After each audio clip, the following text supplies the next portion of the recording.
समस्ते एकत्रित होती एससी एसटी ओबीसी लोक जोटा आमको हक अधिकार मिलूनी आम आवाज न उठेले के सरकार आम आवाज शुणी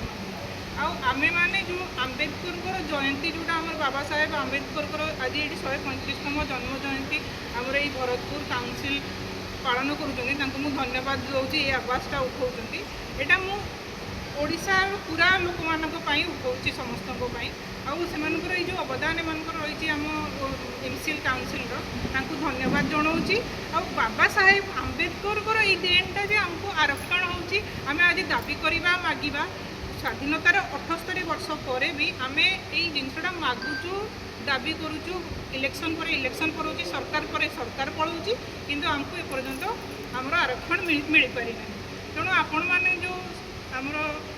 भाई मैंने अच्छा मोर अनुरोध आपण ये बार्ताटा सबुआड़े पठातु समस्त को जनातु समस्ते जानतु हक अधिकार विषय आमर जो भोटा अच्छी से भोट है आम घर लकर चाबी आम भाविकिना क्या दबाक पड़ो ना आम घर संपूर्ण ओडिया कहूँ आम ईशाण बिकिला भाया कम कर तेणु आमर कम है जे आम जो भोटा दौरान क्या दौरान तापर क्वेश्चन पचारि पार आमर अधिकार अच्छी कि ना आम से चिंता करना।